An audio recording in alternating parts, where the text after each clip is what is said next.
todos. É uma grande responsabilidade inaugurar este painel, especificamente substituir, não estou a substituir, mas em vez do professor Eduardo Lourenço. Mas vou fazer os melhores para não decepcionar, o melhor possível. Portanto, começo por agradecer à Comissão organizadora pelo convite para integrar a Comissão Científica deste evento e felicitar também pela iniciativa, dado que se trata, como já cá foi dito, de uma grande revolução cultural, a reforma da Igreja.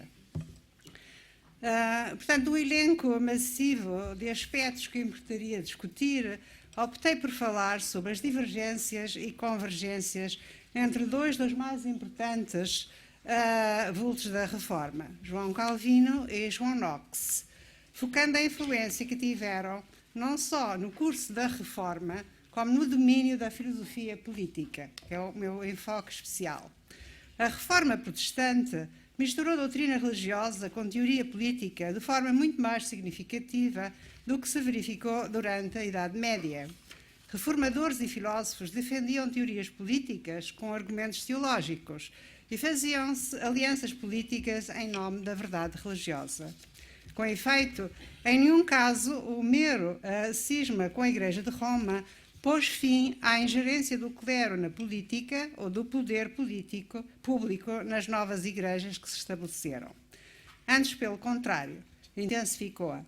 A quebra do monopólio da religião fez surgir um número crescente de denominações religiosas, o que, aliado à substituição da hierarquia da Igreja eclesiástica e doutrinária da Igreja Católica pela infalibilidade da Bíblia, fez com que a dependência das novas igrejas do poder público, monarcas, príncipes e magistrados, a quem os reformadores atribuíram o dever de defender a pureza da fé, se tornasse indispensável à implantação e sobrevivência dessas igrejas. Em consequência, as autoridades públicas passaram a ter igualmente e em grande medida o poder de decidir o que era a verdade religiosa, o que contribuiu para acelerar a já existente tendência para aumentar e consolidar o poder de monarcas e príncipes. Um caso muito ilustrativo é o caso de Henrique VIII de Inglaterra, bem assim como das facções da nobreza que apoiaram a reforma. Esta interdependência entre religião e política teve como consequência o questionamento da autoridade dos governantes que impusessem uma fé impura, com os reformadores a defenderem o direito de resistência aos seus regimes, em nome da verdade da fé, da verdadeira fé. A formulação do direito de resistência em nome da fé é anterior à Reforma Protestante, tendo os reformadores do século XIV e XV já defendido esse direito como forma de questionar o monopólio da autoridade do Papa, portanto, no seio da própria Igreja. Já os reformadores quinhentistas formularam-no como meio de resistência à autoridade de monarcas ou príncipes que impusessem uma fé impura ao povo. Foi assim que, como argumenta Jorge Sabine, que cito, embora a questão continuasse a ser a da reforma religiosa, acabou por se tornar uma questão, pelo menos, tão política quanto religiosa. Fim de citação. É com base neste enquadramento doutrinário e filosófico que analisaremos as convergências e divergências entre o pensamento teológico de João Calvino e de João Knox, bem como o impacto das suas respectivas doutrinas no polemismo teológico-político da época. Proscrito de Inglaterra pela Rainha Maria I e da Escócia pela Rainha Regente Maria de Guise, na década de 1550, Knox procurou exílio nas cidades evangélicas europeias, onde teve a oportunidade de conhecer importantes reformadores, entre eles Calvino. Foi em Genebra que Knox desenvolveu um fundamentalismo religioso que determinou o curso da reforma da Igreja na Escócia e, em grande medida, também em Inglaterra. Os anos de exílio foram para Knox anos de aprendizagem e redefinição da nova fé, anos de trabalho exaustivo no fomento e defesa da causa protestante, materializado em vários panfletos que escreveu, nos quais condena os regimes persecutórios das soberanas católicas de Inglaterra e da Escócia e promove a causa protestante nesses reinos. Embora admirasse Calvino, Knox mantinha importantes divergências em questões doutrinárias essenciais. O dogma da predestinação, central para Calvino, é secundário nos escritos de Knox. Knox era igualmente bem mais inflexível do que Calvino em relação à supremacia da autoridade da Bíblia. Diferentemente de Calvino, Knox insistia em que tudo no culto a Deus que se desviasse das Sagradas Escrituras era idolatria e deveria, por conseguinte, ser repudiado. Foi com efeito essa maior inflexibilidade em relação ao texto bíblico o que mais distanciou Knox de Calvino, bem como dos principais reformadores seus contemporâneos. De especial nota é o seu entendimento sobre a doutrina do dever de obediência às autoridades que encontrou na Bíblia e que Calvino sancionava.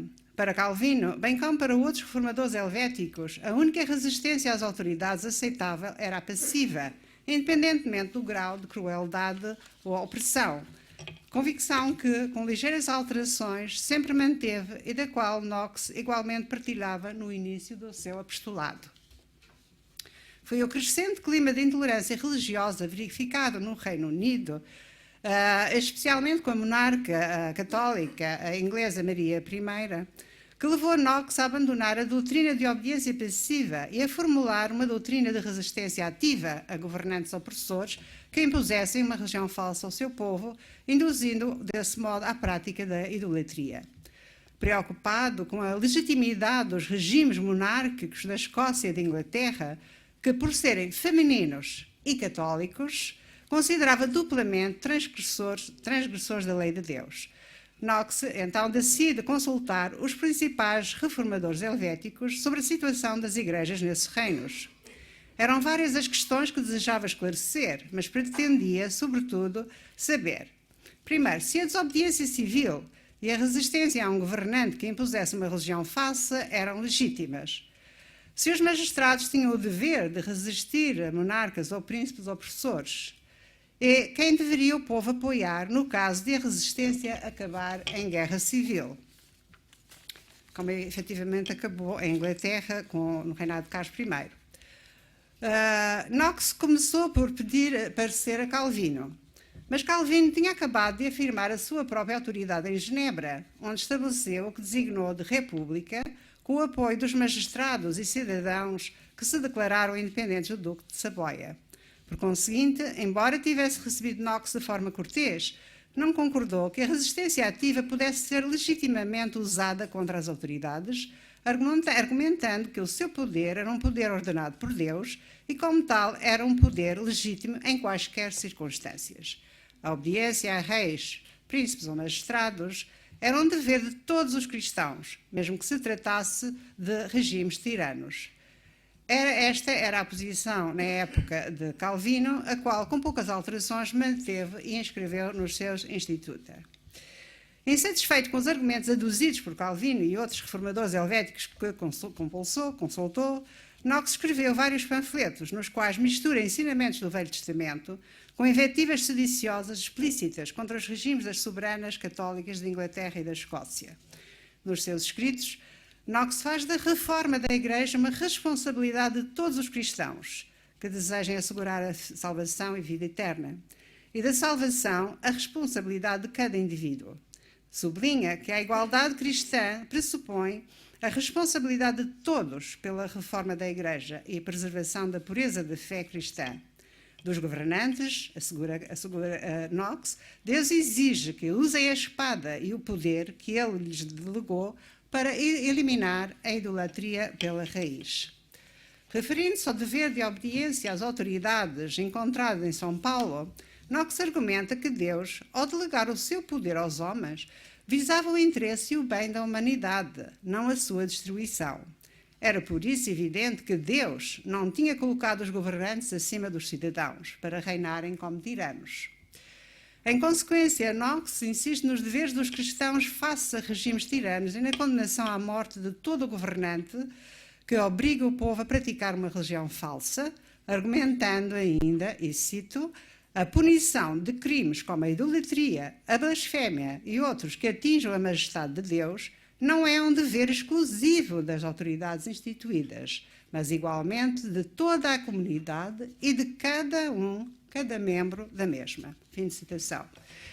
Essas eram doutrinas revolucionárias, em que as fundações teológicas do dever de resistência frequentemente assumem um caráter constitucional e universalista, expresso na persistente invocação de que se faz da aliança de Deus com o povo de Israel, que Cristo alargou ao gentio, ou seja, aos povos que passaram a fazer parte dessa aliança ao se converterem à fé cristã.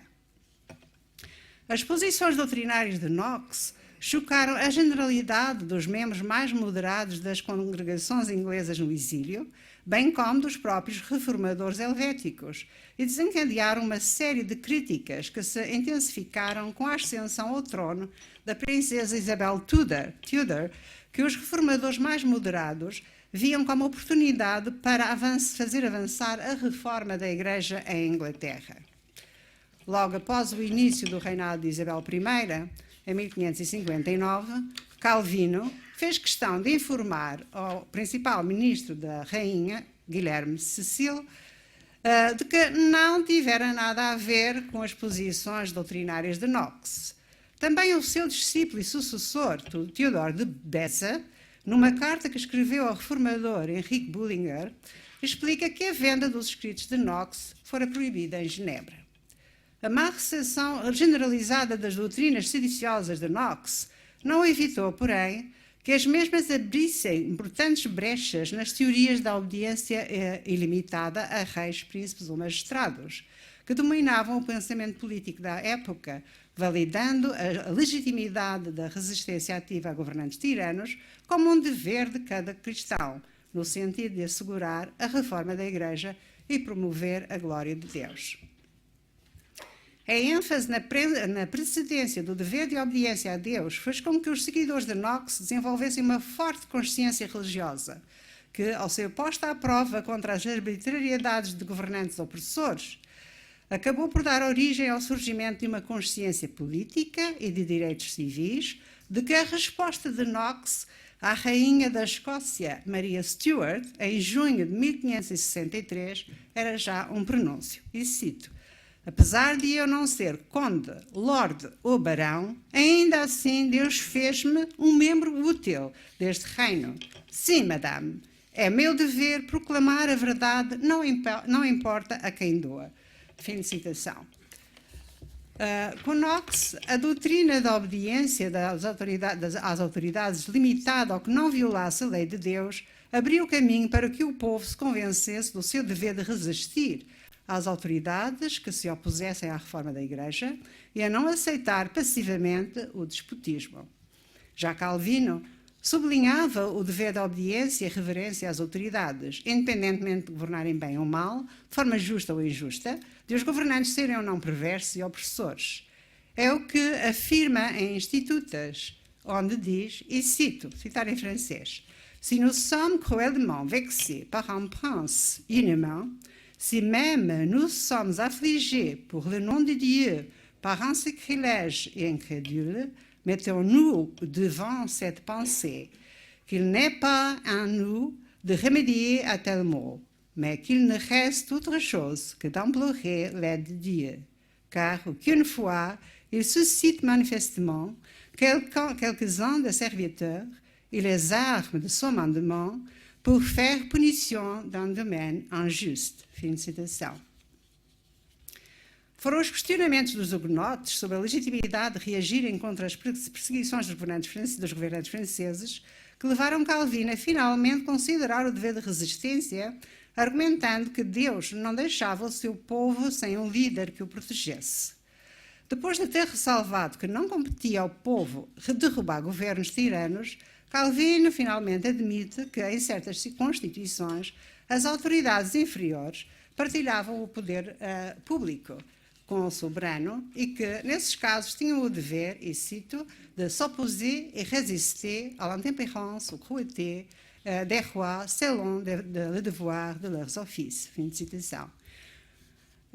No entanto, até mesmo a rebelião dos nobres contra, por exemplo, os Guise, né, só seria justificada se fosse liderada por um príncipe de sangue. Ademais, A doutrina do dever de resistência em Calvino afigura-se mais como um dever moral. As autoridades inferiores não representavam o povo, apenas executavam um ato de consciência moral. Por outro lado, este único tipo de resistência que Calvino admitia em 1560, Knox já o havia defendido em 1554, tendo as suas doutrinas, entretanto, evoluído para o dever do próprio povo resistir, individual ou coletivamente, como já vimos, contra governantes idólatras e déspotas, com recurso às armas se necessário. Foi só com o crescente aumento das perseguições religiosas em França que Calvino finalmente sancionou o dever de resistência do povo, expresso no seu comentário sobre Daniel, em 1561. Porventura, influenciado por Knox, bem como pelo sucesso da reforma da Igreja da Escócia, de que Knox foi o principal mentor e autor. A diferença de pontos de vista doutrinários sobre o dever de resistência entre Calvino e Knox pronuncia os diferentes rumos pelos quais a subsequente história político-religiosa europeia, e não só, enveredou. Segundo Robert Stevenson, em Calvino, temos representada aquela obediência passiva, aquele tolerar a injustiça e o absurdo que fez com que a reforma da Igreja fracassasse em França, ao passo que, em Knox, temos o pronúncio da radicalização religiosa que viabilizou a reforma da Igreja na Escócia e que em Inglaterra desestabilizou o governo de Isabel I e culminou com uma guerra civil e a execução do rei Carlos I em 1649. Portanto, Knox distanciou-se substancialmente de Calvino, bem como dos principais mentores da reforma da Igreja pelo seu radicalismo doutrinário. Deixou bem claro que a obediência civil só era devida a governantes que não contrariassem a lei de Deus. Para Knox, os governantes eram meros executores de uma lei, a lei de Deus, que não tinham o poder de fazer ou desfazer e à qual estavam igualmente sujeitos. Os ensinamentos doutrinários de Knox e dos seus seguidores contribuíram ainda para abalar a visão estática e hierárquica da sociedade feudal, investida de sanções divinas, que passou a ser submetida ao escrutínio da razão e dos direitos naturais. Como é que o professor Onésimo já referiu há pouco.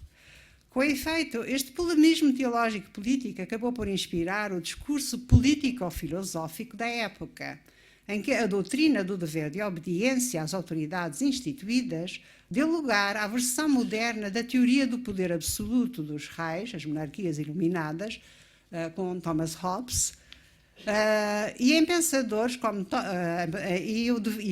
o dever de resistência deu lugar à versão constitucional de que o poder dos governantes era um poder delegado pelo povo soberano que preservava o direito de questionar, resistir e depor governantes tiranos em pensadores como John Locke, no seu Second Treatise on Civil Government. Do dever de os cristãos julgarem os governantes por motivos de fé, ao direito de os cidadãos julgarem o seu desempenho político na esfera civil e reivindicarem voz pública e direitos e liberdades, foi só uma questão de tempo. Este foi um notável legado doutrinário que terá inspirado o fundamentalismo político-religioso de contemporâneos de John Knox, como George Buchanan, que foi professor do Real Colégio das Artes em Coimbra, fundado pelo rei Dom João III, em meados do século XVI, bem como de Robert Reid Kelly, um médico escocês que esteve na Madeira e que fez uma série de conversões para lá, em meados do século XIX, ambos de especial interesse para Portugal, onde residiram e foram perseguidos pelas autoridades públicas e eclesiásticas. Muito obrigado pela vossa atenção.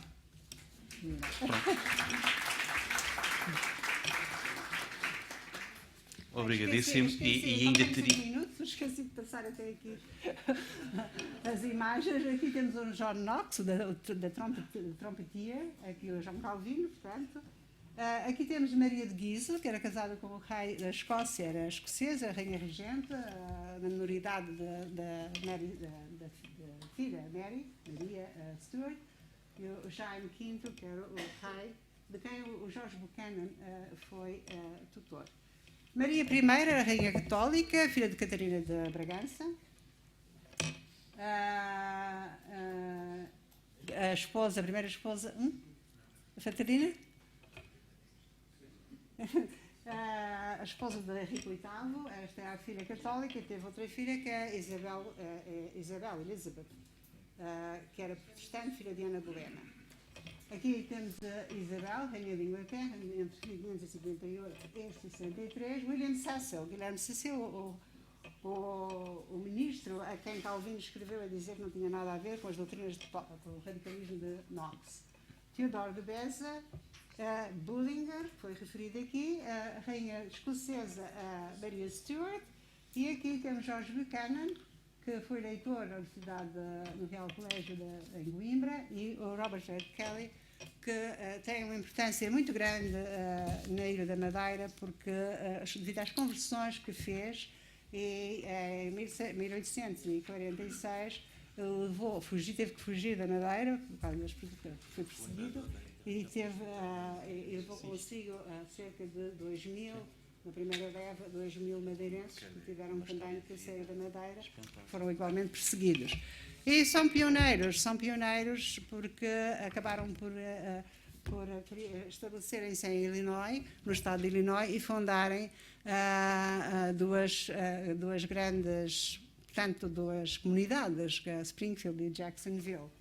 E foram contemporâneos de Abraham Lincoln, o que deve ter sido uma coisa para eles, não é? Ter testemunhado isso, vivenciado essa experiência. Muito obrigada.